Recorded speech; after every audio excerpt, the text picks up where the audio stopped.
तो आज हम आपको एक्सरसाइज 9.3 का क्वेश्चन नंबर 3 बताएंगे। गुणोत्तर श्रेणी का क्वेश्चन नंबर 3।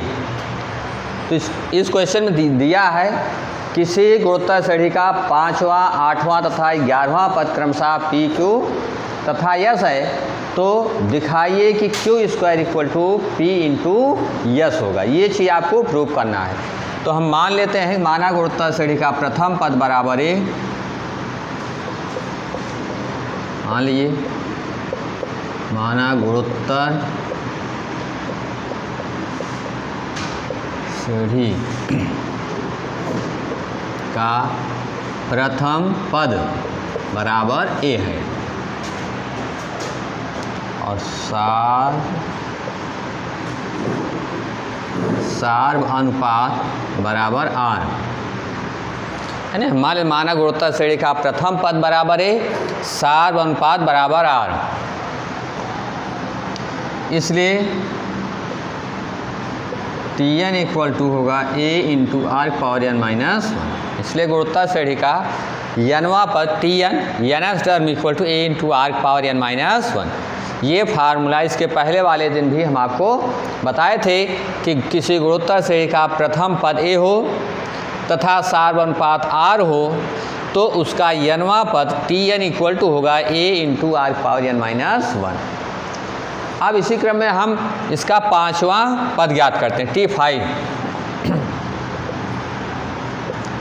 इसलिए T5 इक्वल टू होगा ए इंटू आर की पावर 5 माइनस 1। अब T5 इक्वल टू दिया है, इस क्वेश्चन में गुणोत्तर श्रेणी का 5वां पद P है, तो इसलिए P इक्वल टू होगा A इंटू आर की पावर 4। ये पहला संबंध आ गया, संबंध 1, P equal to A into R की पावर 4। फिर इसके पश्चात 8वां पद Q दिया है, तो T8 ज्ञात करेंगे। तो T8 इक्वल टू होगा A इंटू आर की power 8 minus 1 equal to A into R की पावर 7। और T8 इक्वल टू दिया है गुणोत्तर श्रेणी का 8वां पद Q, तो Q equal to A into R power 7। ये दूसरा संबंध आ गया। फिर ठीक इसी प्रकार से हम इसका 11वां पद ज्ञात करेंगे। 11वां पद N इक्वल टू 11 रखे, तो 11वां पद T11। इसी प्रकार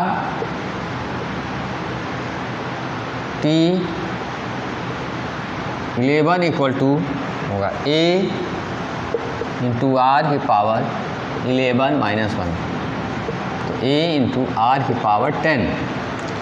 T11 और क्वेश्चन में दिया है कि इसका 11वां पद यस है, तो S equal to A into R power 10। ये आ गया संबंध 3। संबंध 1 है P बराबर A इंटू आर पावर 4, संबंध 2 Q बराबर A इंटू आर पावर 7 और संबंध 3 दिया है S equal to A into R power 10।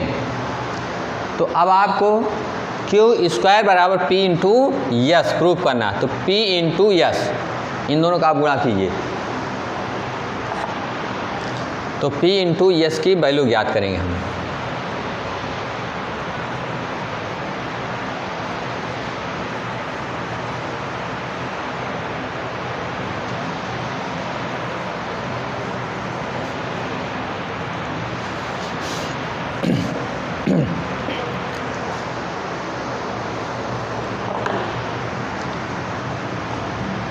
इसलिए P इंटू यस, तो P इंटू यस तो A into R power 4 into S A into R power 10 into करेंगे, तो A square 1 power 2 into R की पावर 10 प्लस 4। गुणा करने पर घातें जुड़ती हैं जिसका आधार समान रहता है, तो यहाँ 1 पावर 1 ये है, 1 पावर ये, तो 1 प्लस 1 2, तो 1 पावर 2 हो गया इंटू आर पावर 4 प्लस 10, तो ये हो गया आपका A square into R power 14। अब इसको लिखा जा सकता है equal to A into R power 7 का whole square, A into R power 7 का होल स्क्वायर। और अब हम इसको लिखेंगे, ये क्यू संबंध 2 से क्यू इक्वल टू दिया है ए इंटू आर पावर 7, तो यहाँ क्यू आ जाएगा, तो ये हो जाएगा क्यू का स्क्वायर। तो इस तरह से, तो इसलिए Q square equal to P S prove हो गया। यही चीज़ हमें सिद्ध करना था, सिद्ध हो गया। इसके पश्चात हम क्वेश्चन नंबर 4 पर आते हैं। क्वेश्चन नंबर 4,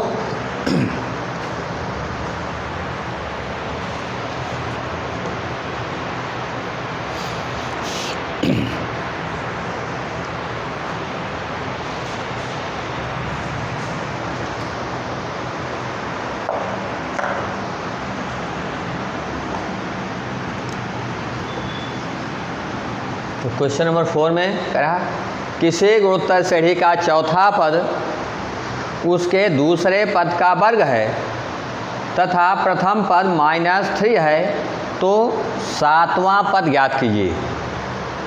गुणोत्तर श्रेणी का प्रथम पद -3 है,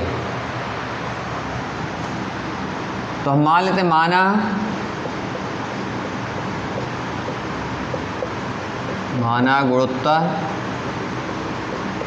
माना गुणोत्तर श्रेणी का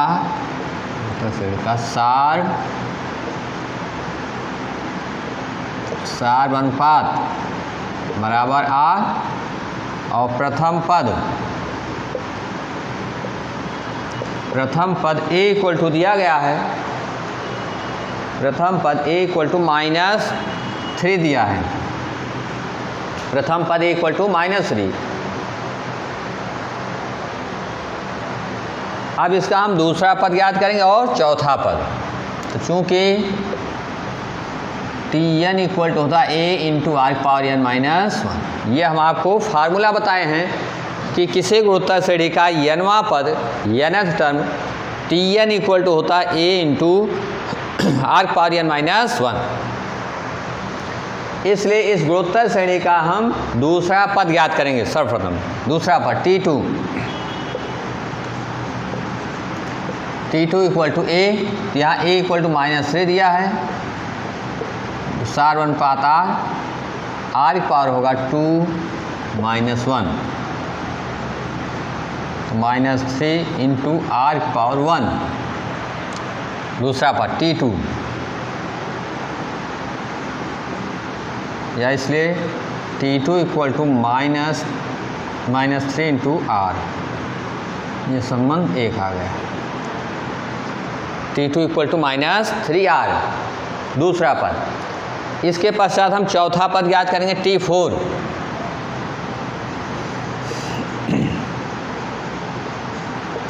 इसी प्रकार T4 इक्वल टू होगा -3 into R power 4 - 1, -3 into R की पावर 3, T4।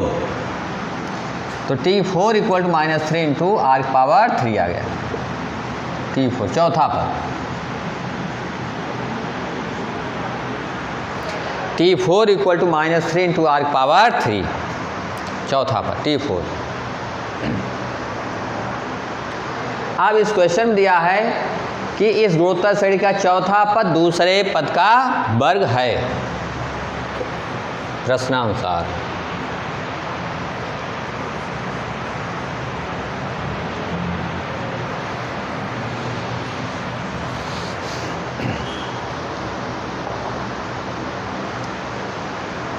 प्रश्नानुसार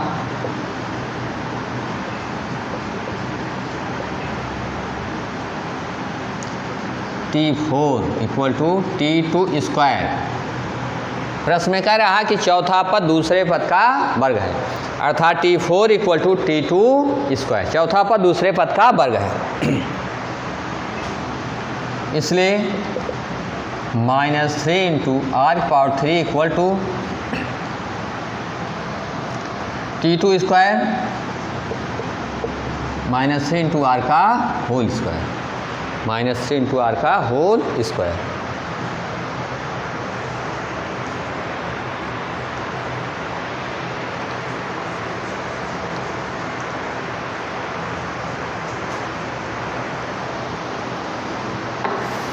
इसको सिंप्लीफाई कीजिए आगे, इसका स्क्वायर करेंगे -3r into -3r plus 9r square -3r cube, या इसलिए -3r cube -9r square equal to 0। -3r square common लेंगे, r plus 3 r plus 3 equal to 0।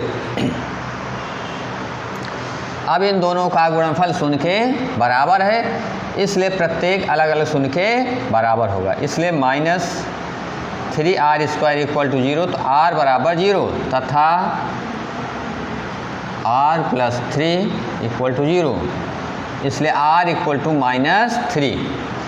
तो इसका सार अनुपात आ गया r इक्वल टू -3। r बराबर 0 ये अमान्य है, जो कि अमान्य है, इसलिए r इक्वल टू -3 मान्य होगा। अब इस गुणोत्तर श्रेणी का सार अनुपात r इक्वल टू -3 दिया है और प्रथम पद a इक्वल टू -3 दिया है।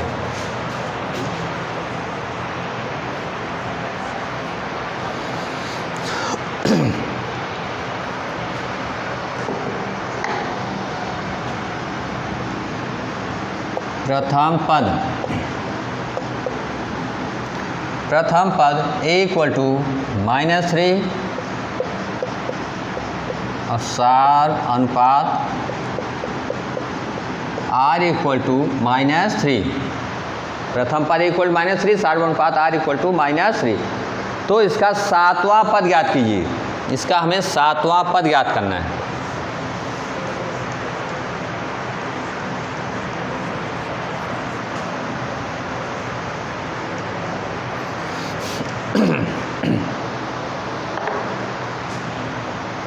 अब चूंकि Tn इक्वल होता है a into R power n minus 1, इसलिए T7 equal to -3 into R power -3 और 7 -1 -3 इंटू -6। तो अब ये आपका आ जाएगा -3 इंटू -1 पावर 6 इंटू 3 की पावर 6, और ये भी हो जाएगा -1 इंटू 3 इंटू -1 पावर 6 इंटू 3 की पावर 6। तो ये हो जाएगा +1 -1, तो -1 इंटू 3 की पावर 7।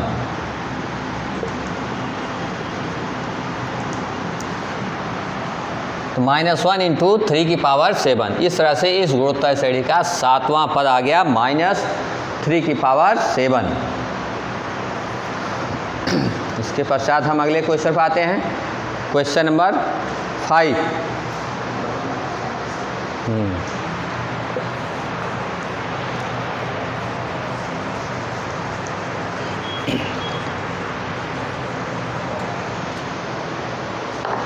क्वेश्चन नंबर 5 में, क्वेश्चन नंबर 5 का फर्स्ट पार्ट, अनुक्रम का कौन सा पद है। ये एक अनुक्रम दिया है, सीक्वेंस 2, 2 इंटू √2, 2 इंटू √2, 4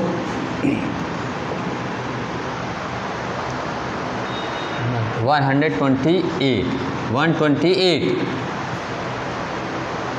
अनुक्रम का कौन सा पद है ये 128। इस अनुक्रम का कौन सा पद है ये आपको ज्ञात करना है। तो यहाँ प्रथम पद a इक्वल टू दिया है,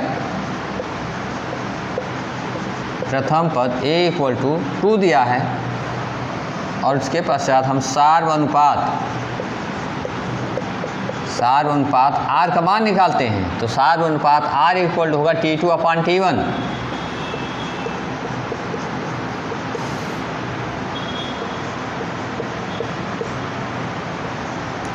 2 कैंसिल हो गया, इक्वल टू √2। तो 60/r इक्वल टू √2 आ गया। अब हम मान लेते हैं कि ये 128 इस गुणोत्तर श्रेणी का nवां पद है, nth टर्म है, nth टर्म इक्वल टू 128। तो चूंकि Tn इक्वल टू होता है a इंटू r⁻n-1, इसलिए 128 इक्वल टू a, तो a के प्लेस 2 रखेंगे, 2 इंटू r के प्लेस √2 पावर n-1। तो 128/2 इक्वल टू √2 की पावर n-1। अब इसको आगे और सिंप्लीफाई कीजिए, 2 से डिवाइड कर दीजिए,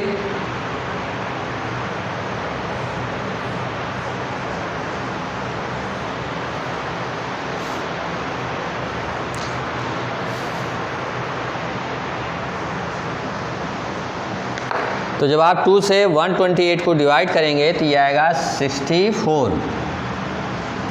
तो 64 इक्वल टू √2, ये जो है इसको घात के रूप में लिखिए तो ये हो जाएगा 2 की पावर 1/2 पावर n-1।